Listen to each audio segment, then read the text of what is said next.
அந்த காலம் வெகு தூரத்துல இல்ல அப்படிங்கறத மனசுக்குள்ள நினைச்சேன். இப்போ நினைச்சிட்டு போலீஸ் கமிஷனர் வந்து சொல்றாரு, இதுக்கு மேல இங்க அம்மாவை நிக்க வச்சுக்கிட்டு இருக்காதீங்க, அம்மா உயிருக்கு ஆபத்து, அம்மாவை உடனே வீட்டுக்கு அழைச்சிட்டு போங்கன்றாரு. நாங்கெல்லாம் என் குடும்பத்தை சேர்ந்தவங்க கூட இருந்தாங்க, கட்சி தொண்டர்கள்லாம் இருந்தாங்க, அவங்களெல்லாம் கிட்டையே அனுமதிக்கல, அவங்கெல்லாம் வெகு தூரத்தில் நிற்கிறாங்க. நாங்கள் அம்மாவை அழைச்சிட்டு போயஸ் கார்டை வீட்டுக்கு கொண்டு போனோம். அதுக்கப்புறம் அம்மா சொன்னாங்க, இது வேண்டாம், இந்த அரசியல் எனக்கு வேண்டாம், இவங்கெல்லாம் வந்து என்னை கேவலப்படுத்துறாங்க, நான் தலைவர் வந்து உடல்நிலை சரியில்லை, நீ கூட வந்து உதவியாருன்னு சொன்னாரு, அதுக்காக தான் நான் வந்து இருந்தேன், அதனால இது வேணான்ட்டாங்க. அப்ப நான் சொன்னேன், உங்களை சீண்டிட்டாங்க, அதனால இவங்களை நம்ம சும்மா விடக்கூடாது, ஒரு முறை நாள் நம்ம வந்து காட்டணும் அப்படின்னு சொல்லி குடிவாதம் பண்ணி இருக்க வச்சு, அதுக்கப்புறம் அம்மா வந்து தேர்தல் காலத்துக்கு வராங்க.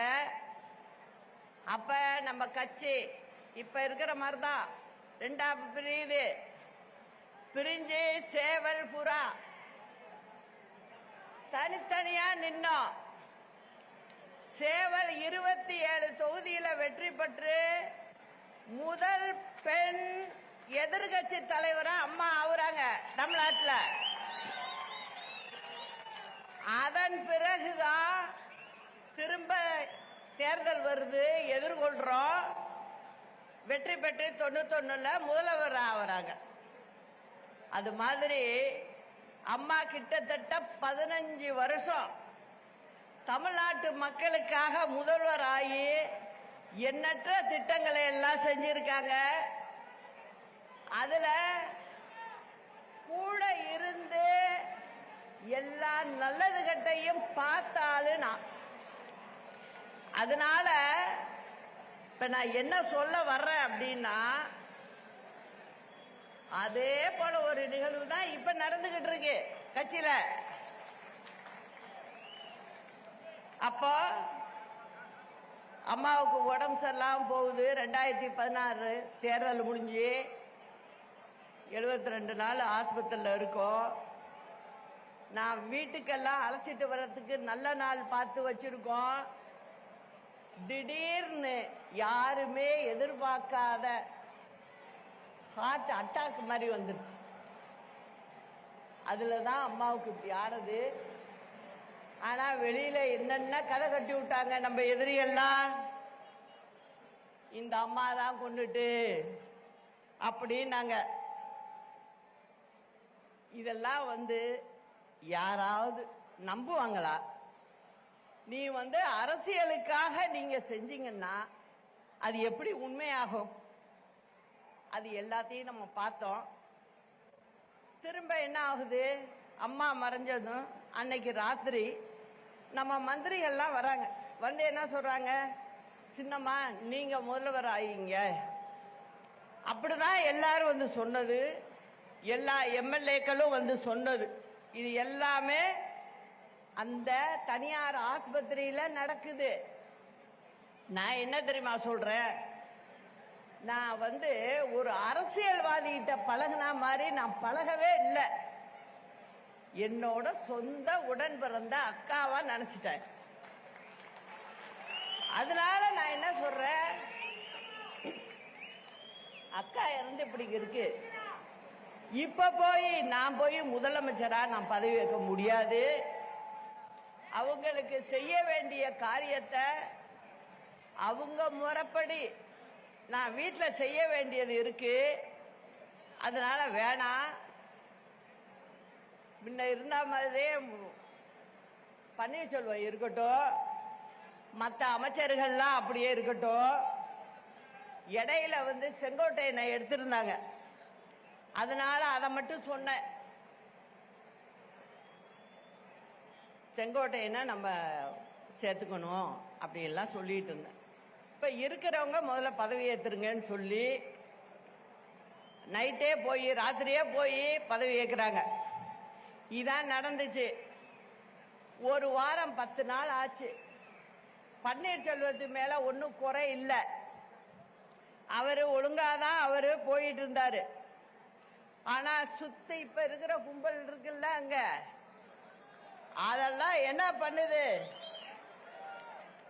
வந்து என்கிட்ட ஒரு வாரம் கூட ஆகல. என்ன வந்து சொல்றாங்க, போயஸ் கடை வீட்டுக்கு வந்து, அம்மா அவர் போக்கு சரியில்லை. என்னையா போக்கு சரியில்லை, அவர் நல்லா தானேயா பண்ணிட்டு இருக்காரு அப்படின்னு நான் சொல்றேன். இல்லம்மா சரியில்லைம்மா, வந்து நீங்க வந்து இப்ப கட்சிக்கு பொதுச் செயலாளர் ஆகணும், நீங்களே வந்து முதலமைச்சர் ஆகணும் அப்படிங்கிற மாதிரி ஒரு கோரிக்கையை கொண்டாந்து காலையில 6 மணிக்கு வருவாங்க. திருப்பி பார்த்தீங்கன்னா மத்தியானம் 3 மணிக்கு வருவாங்க. திருப்பி சாயந்தரம் வருவாங்க. இதை நான் வெளியில சொல்லல. இப்போ எனக்கு நீங்க இருந்தாதான் சரியா வரும். அத்தனை பேரும் சேர்ந்துக்கிட்டு நீங்க இருந்தாதான் சரியா வரும், நீங்க இருந்தாதான் சரியா வரும், இவர் இருந்தா சரியா வராது அப்படிங்கிறாங்க. பொதுச் செயலாளர் நீங்க ஆகணும். இல்லப்பா, நீங்க உங்களுக்குள்ளே ஒருத்தங்க இருங்க, நல்லபடியா நடத்துங்க. அப்படித்தான் நான் ஆரம்பத்திலேயே சொன்னேன். எனக்கு அம்மா இறந்த துக்கம் என்னால மறக்க முடியல. நீங்க நடத்துங்கப்பா அப்படின்னு சொல்றேன். இல்லம்மா நீங்க வந்தாகணுங்கிறாங்க. சரின்னு சொல்லி அதுக்கப்புறம்தான் அவங்களே என்னை வந்து தொந்தரவு பண்ணி பொதுக்குழுவை கூட்டி அங்க என்ன பொதுச் செயலாளரா நியமனம் பண்ணி வீட்டில் கொண்டாந்து கொடுத்து என்ன ஆபீஸுக்கு அழைச்சிட்டு போறாங்க. இதுதான் நடந்துச்சு. அதுக்கப்புறம் நான் என்ன பண்ணேன், நாங்கெல்லாம் வேலை செய்யற ஆளு, அதனால என்ன பண்ணேன், பேச்சாளர்கள் எல்லாம் மாவட்ட வாரியா வர சொல்லி எல்லாரையும் பார்க்கிறேன். நான் 2-3 நாள்லயே எல்லாரையும் பார்த்து பேசிக்கிட்டு இருக்கிறேன். மாவட்ட அமைப்புகளை கூப்பிட்டு காலையில ஒரு மாவட்டம், மத்தியானம் ஒரு மாவட்டம்னு பார்க்க ஆரம்பிச்சிட்டேன். இது மாதிரி நடந்துகிட்டு இருக்கு. திருப்பி வந்து அதே குறை அவர் மேல, அவரையும் கூப்பிட்டேன் ஒரு நாள். பன்னீர்செல்வத்தையும் வர சொல்லி, அமைச்சர்களா இருக்கிறவங்க அத்தனை பேரையும் வர சொல்லி, போயஸ் கார்டை வீட்டுக்கு எல்லாரையும் ஒன்னா உட்கார வச்சு, என்ன பன்னீர்செல்வம் செய்யறாரு சொல்லுங்க, நேரா சொல்லுங்க, நான் கேட்கணும் அப்படிங்கிற. இல்ல நாங்க இதோ போய் கேட்டோம், ஏதோ ஒரு போலீஸ் அதிகாரியை மாத்தணும்னு ஒரு மந்திரி சொல்லி இருந்திருக்காரு. அவர் நல்ல அதிகாரி இல்ல, அம்மா இருக்கும் போதே ஒதுக்கி வச்ச மனுஷன். நான் டக்குன்னு சொன்னேன், அம்மாவே சரியில்லைன்னு சொல்லி ஒதுக்கி வச்சவரை எப்படி போட முடியும், அதுல ஒன்றும் தவறு இல்லை பன்னீர்செல்வம் சொன்னதில்ல அப்படின்னு நான் அந்த மந்திரிக்கே எடுத்து சொல்றேன். இதெல்லாம் போய் ஒரு குறையா சொல்லலாமா அப்படின்னு சொல்றேன். அம்மாட்ட ஒரு பழக்கம், போலீஸ் டிபார்ட்மெண்ட்ல கட்சிக்காரவங்க தலையீடு இருக்கக்கூடாது, அப்படிதான் நடத்தினாங்க. அதனாலதான் திருட்டு இல்ல, பிரச்சனைகள் இல்லாம இருந்தது. மந்திரிகளுக்கு அது வேலை இல்லை. போலீஸ் ஸ்டேஷன்ல யார போட்டா உங்களுக்கு என்னம்பாங்க அம்மா, நானே என் காதால கேட்டிருக்கேன். அதனால நல்ல அதிகாரிகளை தான் போடணும்ன்றாங்க. அம்மா இல்லை என்னன்னா அவங்க சீட்டை கொடுத்து போடுன்னு இருக்காங்க. அவர் என்ன சொல்லியிருக்காரு, இல்ல அது அம்மா சொன்னது, அது அப்படியே தான் போகணும்னு இருக்காரு. அவர் மேல அதுல தப்பு இல்லை. நானா இருந்தாலும் அதை தான் செய்வேன். இப்படி ஆச்சு. அவர் ரொம்ப நெருக்கடி கொடுக்க ஆரம்பிச்சுட்டாங்க அவருக்கு. அவராலையும் வெளில சொல்ல முடியல.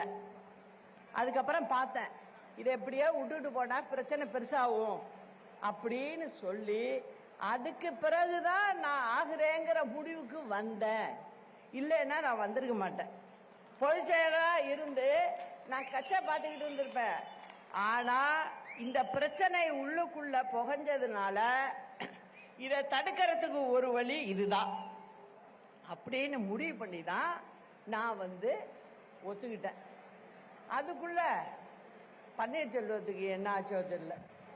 அவருக்கே தெரியும், எல்லாரையும் வச்சு ஒன்னா வச்சுதான் பேசுற. என்ன ஆயிடுச்சு, திடீர்னு போய் அம்மா சமாதியில போய் உட்காந்துட்டாரு. போய் உட்காந்து தர்ம உத்தரவுட்டாரு. அது யாரோ சொல்லியிருக்காங்க, எல்லாருக்கும் புரியும். ஏதோ கேட்டு அவரு ஏதோ பண்ணிட்டாரு. கடைசியில் அதே இன்னை வரைக்கும் அவருக்கு சிக்கலாயிடுச்சு. அது வேற. அதனால இந்த மாதிரி ஆணிச்சு பிரச்சனை. அதுக்கப்புறம் எங்க கேஸ் முடிச்சு நாங்களே மறந்துட்டோம். தீர்ப்புக்கு வெயிட் பண்றோம். 1 வருஷத்துக்கு மேல இருக்கு. திடீர்னு பாத்தீங்கன்னா நான் போய் லெட்டர் கொடுத்துட்டேனா முதலமைச்சர்னு, கவர்னர் ஆளே இல்ல, வெளில போயிட்டாரு. அதுக்கப்புறம் என்ன பண்ணோம், அதுக்குள்ள தீர்ப்பு வருது, சீக்கிரமா வருது, 4 ஆண்டு சிறை தண்டனை அப்படின்னு வருது. நான் அதுக்கெல்லாம் பயப்படல, நான் அதுக்கு பயப்படல. என்னோட கவனம் பூரா என்ன இருந்தது, கவர்மெண்ட கலைக்க விட்டுற கூடாது, நம்ம கவர்மெண்ட உட்கார வச்சுட்டு போகணும். அந்த பொறுப்பு அதிகமாயிடுச்சு எனக்கு. அதனால என்ன பண்ண, தீர்ப்பு வந்தது, 1 வாரம் டைம் கொடுக்க சொல்லு, எனக்கு இங்க வேலையெல்லாம் இருக்கு, முடிச்சுட்டு வரணும்னு. அங்க டெல்லியில உள்ள ஜட்ஜி என்ன சொல்லிட்டாரு, கொடுக்க முடியாது, நாளைக்கு சாயந்தரம் 6 மணிக்கு பெங்களூர் ஜெயிலுக்கு போய் ஆகணும் அப்படின்னு சொல்லிட்டாரு.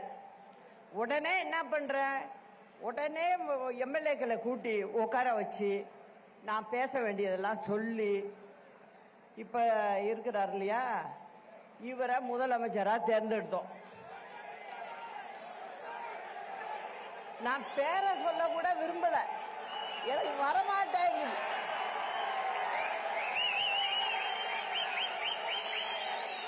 நல்லவங்கன்னா சொல்லுவேன், நல்லவங்க ஒரு சாதாரண ஆளா இருந்தா கூட சொல்லுவேன். இது சொல்ற அளவுக்கு இல்ல, அதனால நான் வாயினால சொல்லல, உங்களுக்கு புரியும் யாருன்னு. சரி, இவரை முதலமைச்சர் ஆக்குவோம்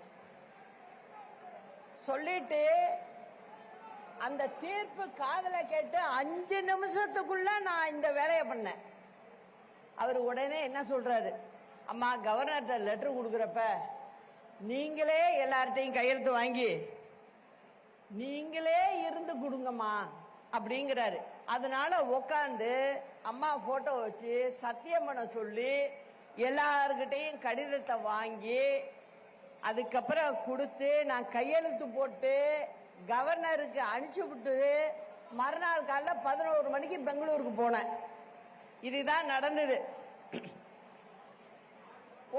அப்படியே 2-3 மாசம் போச்சு. அப்ப எல்லாம் இவர் எப்படி என்ன அப்படிங்கறது எனக்கு சரியா தெரியல. அங்க போனதுக்கு அப்புறம் 4-5 மந்திரிங்க வந்தாங்க என்ன பார்க்க. ஒரு 2 மாசத்துக்குள்ள வந்தாங்க. வந்து எல்லாரும் பார்த்துட்டு பேசிட்டு இருந்துட்டு, அம்மா நீங்க சென்னை ஜெயிலுக்கே நம்ம மாத்திக்கலாம், நீங்க ஏன் பெங்களூர்ல இருக்கணும் அப்படின்னு கேட்டாங்க. அல்ல செங்கோட்டையன் ரொம்ப கேட்டார் அதை.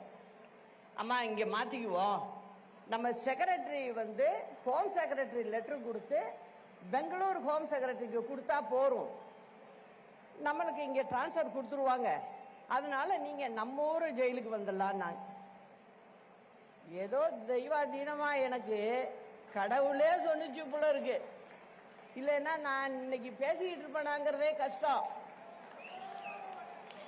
அதனால நான் யதார்த்தமா சொன்னேன், இல்ல செங்கோட்டையன் நான் இங்கே இருக்கேன் பெங்களூர்லயே. நான் சொன்ன காரணம் வேற என்னன்னா, நீங்க அரசாங்கத்தை நடத்தணும், திமுகவுக்கு சொல்றதுக்கு இப்ப ஒண்ணுமே இல்லை. இப்ப நான் அங்க வந்தேன்னா நீங்க ஆட்சி பண்ற இடத்துல உள்ள ஜெயில நான் இருக்கும்போது அவங்க என்ன சொல்லுவாங்க, சசிகலாவுக்கு இன்னைக்கு சாப்பாடு கேரியர்ல போடுச்சும்பா. இந்த மாதிரி இன்னைக்கு கொண்டு போய் சொந்தக்காரவங்க போனாங்க, 40 நிமிஷம் தான் பார்க்கணும், அரை நாள் உட்காந்து பார்த்துட்டு வந்தாங்கன்னு சொல்லுவாங்க. இதெல்லாம் நமக்கு தேவையா? வேண்டாம். நீங்க ஆக்கப்பூர்வமான வேலையை பாருங்க. மக்கள் வாக்களிச்சிருக்காங்க, நம்ம வேலையை பார்க்கணும். அதனால வேணாம், நான் இங்கே இருந்துட்டு வந்துடுறேன் அப்படின்னு சொல்லி வேண்டான்னு சொல்லிட்டேன். அப்புறம் பின்னாடி போக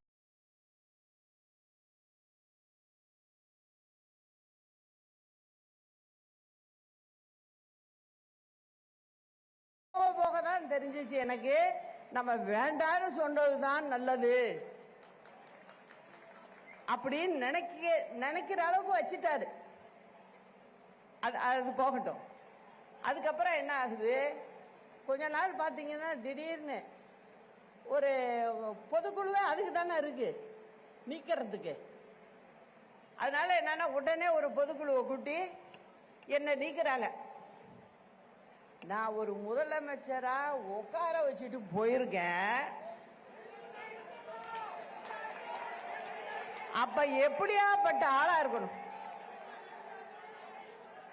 என்ன நீ ஒரு பேப்பரை தூக்கி போடுற மாதிரி போட்டா எப்படி இருக்கும்?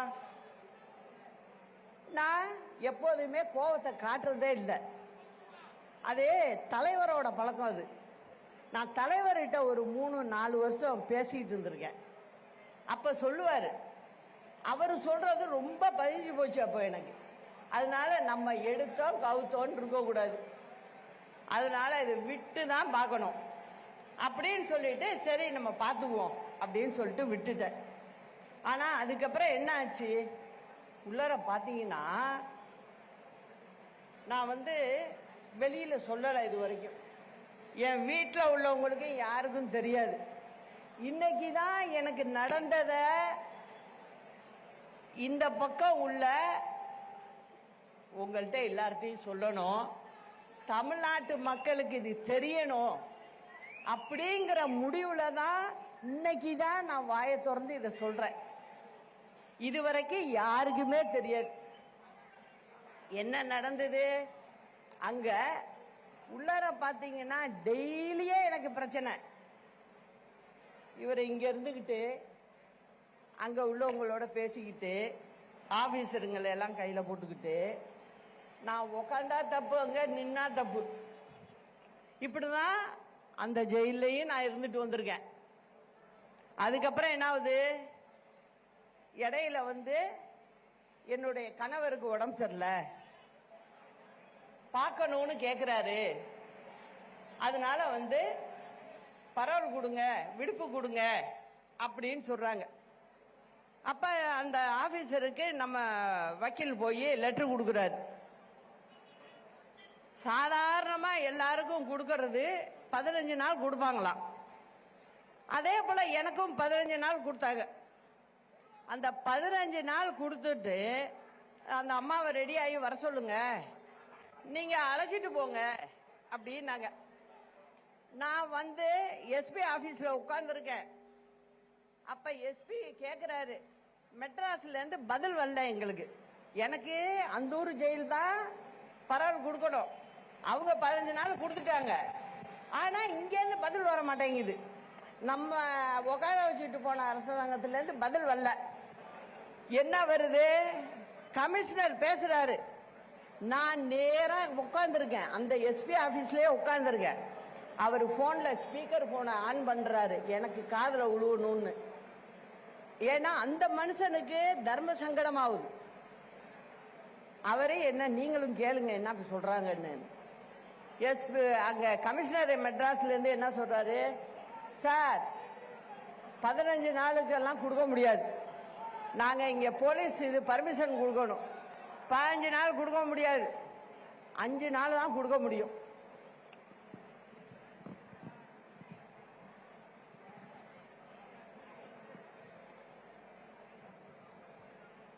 அஞ்சு நாள் தான் கொடுக்க முடியும், அதுக்கு மேல கொடுக்க முடியாதுங்கிறார்.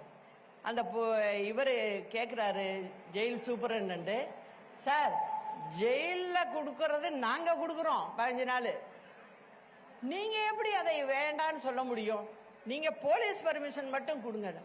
இல்ல சார், சிஎம்ஏ சொல்றாரு 5 நாளைக்கு மேல கொடுக்க வேண்டான்னு, அதனால நான் என்ன சார் பண்ண முடியும் நீங்க என்னை பத்தி ஆபீஸர்களுக்கெல்லாம் தெரியும், நியாயமா இருப்பேன்னு.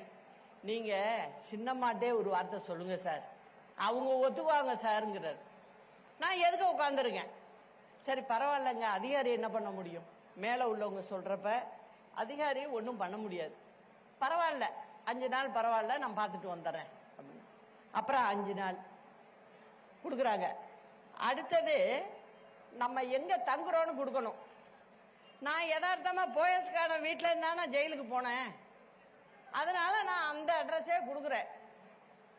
உடனே அங்கேருந்து வருது திருப்பி 14 கண்டிஷன். இந்த மாதிரி யாருக்கும் வந்தது இல்லையா, அவர் பார்த்ததே இல்லைங்கிறாரு சர்வீஸ்ல. என்ன கண்டிஷன் வருது? நீங்க சொந்தக்காரவங்களை பார்க்க கூடாது, பிரஸ்ஸ பார்க்க கூடாது, நேரா ஒரு வீட்டில் இருக்கீங்க, வீட்டில இருந்து நேரா மருத்துவமனைக்கு போகலாம், மருத்துவமனையில இருந்து நேரா வீட்டுக்கு தான் வரணும், வேற எங்கேயும் வெளியிலே போக கூடாது. ஆஸ்பத்திரிக்கு போங்க வீட்டுக்கு வாங்க, ஆஸ்பத்திரிக்கு போங்க வீட்டுக்கு வாங்க, வேற எங்கேயும் நீங்க போக கூடாது அப்படின்னு சொல்லிட்டாங்க. சரிங்க அப்படின்னு நான் சொல்லிட்டேன். அப்புறம் போயஸ்கார்ட வீட்டில் தங்கக்கூடாது, அது மெயின் கண்டிஷன்ல வருது, தங்கக்கூடாது. அப்படி போயஸ்கார்ட வீட்டில் தான் தங்குவேன்னா இந்த 5 நாளையும் கேன்சல் பண்ணிடும் அப்படிங்கிறாங்க. நான் சரி உயிருக்கு போராடுறவங்கள போய் பார்த்தாகணும். சரி பரவாயில்ல, என்னோட சொந்தக்காரவங்க வீடு ஒன்று இருக்கு, அங்க நான் தங்குறேன், டி நகர்ல தங்குறேன் அப்படின்னு சொல்லி அதுக்கும் ஒத்துக்கிட்டு போனேன்.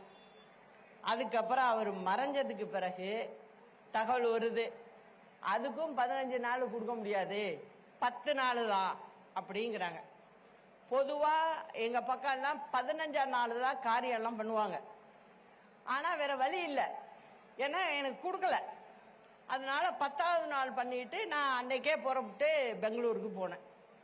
இந்த மாதிரி நிறைய விஷயங்கள்ல நீங்க பாத்தீங்கன்னா உட்கார வச்சவங்கள ஒரு பக்கம் முதுகுல ஒரு பக்கம் முன்புல எவ்வளவு ஈட்டியால குத்துவாங்களோ அந்த அளவுக்கு பண்ணிட்டாங்க. சரி இதெல்லாம் மீறி நான் திரும்ப வந்து விடுதலை ஆகி சென்னைக்கு வர்றேன். எல்லாரும் வந்து பாத்தீங்க, வர்றப்ப கட்சி கொடி கட்டக்கூடாது, இது அம்மா சமாதிக்கு போகக்கூடாது அப்படின்னு சொல்லி நான் என்ன பண்ணேன், நீ என்ன சொல்றது, நான் என்ன கட்சி கட்டிய கழட்டுறது அப்படிங்கறதுல தான் நான் வேற வண்டி மாத்தி வந்தேன். என்ன அரெஸ்ட் பண்ணணும், ஓசூர் தமிழ்நாடு பார்டர் வந்ததுமே என்ன அரெஸ்ட் பண்ணணும்னு முடிவு பண்ணிட்டாங்க. அதுவும் எனக்கு செய்தி வந்துருச்சு. ஆனாலும் நான் வந்து கொடியை கழட்ட மாட்டேன், நான் வேற வண்டி மாத்தி நான் வந்துட்டேன். இது எதுக்கு சொல்றேன்னா, இந்த அளவுக்கு கட்சியில யாரும் இருக்கக்கூடாது, கட்சியில மூத்தவங்களா இருக்கக்கூடாது, எல்லாரையும் வெளில தள்ளணும்.